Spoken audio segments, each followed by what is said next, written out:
Cultural Exposure Assignment, The Somali American Experience by Deirdre Chance for Counseling 5317.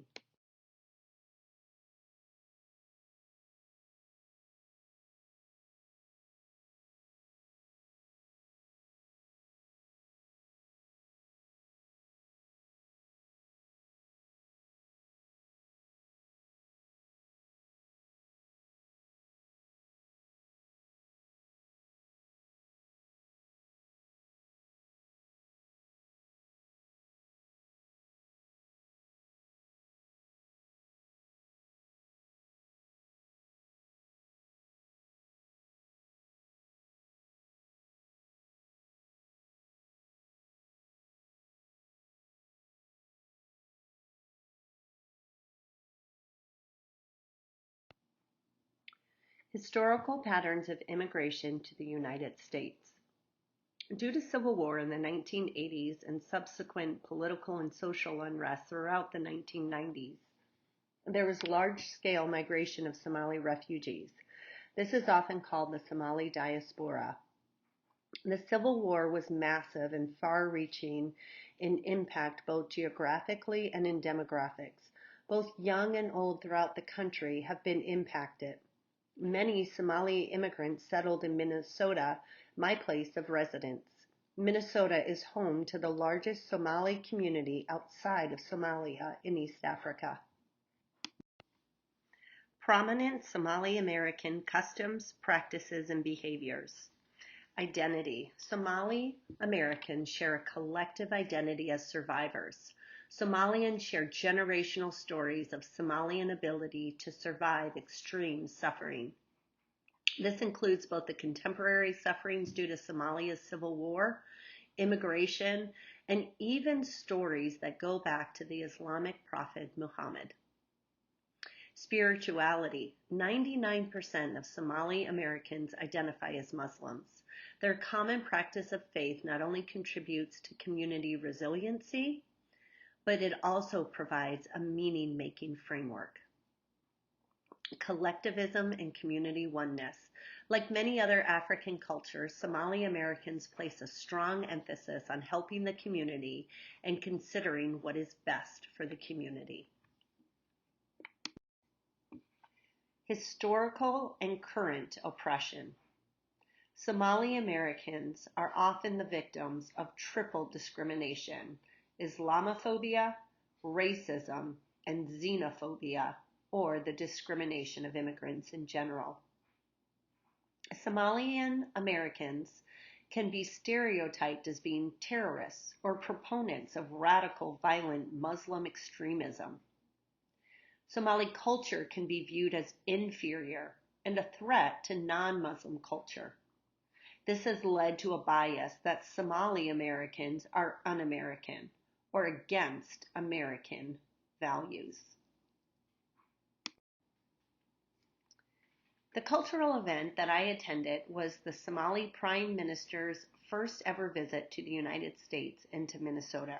There were 3 key points that I learned from this event. 1, there are strong ties between Somali Americans and Somalia. 2, Somali Americans share a collective identity, but they're also progressive in cultural areas such as rap music and women's rights advocacy. And 3rd, Somali Americans are social and verbally expressive. These points are important because they show while Somali Americans want to support and see Somalia's success, they also want to stay in America and see themselves as Americans. Somali Americans have a strong heritage which really helps form their identity, but they're also progressive in their music and women's rights. I was able to sit to and visit with a woman who leads women's rights advocacy in the Somali community, and she was highly honored. Finally, Somali Americans are social and verbally expressive. Throughout the night's presentations and music and speakers, the audience would talk and move around. Americans of white European descent like myself are more reserved and less expressive in group presentations. This could be important in counseling because being silent and listening is my culture's way to show that I'm engaged. but to a Somali American, it could communicate disinterest. Verbal responsiveness, maybe even showing my excitement by interrupting or overlapping, may be signs of an engagement for Somali Americans. Appropriate counseling theories. The first appropriate counseling theory is postmodern counseling. Social constructivism is one postmodern counseling theory based therapy, and it uses community interventions which have demonstrated more positive outcomes than individual therapeutic interventions. Data supports investing in community-based programs and interventions. Narrative therapy has also been used as an efficacious therapeutic intervention. According to Said et al., the master narrative model, which is a framework developed to understand how psychological processes interrelate with cultural and structural conditions, have shown positive outcomes.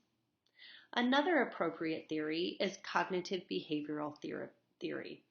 Exposure and trauma-focused therapies utilize cognitive behavioral theory. Traditional CBT principles can be adapted into short-term narration exposure therapy, where clients describe a narration of their life to explore traumatic experiences holistically.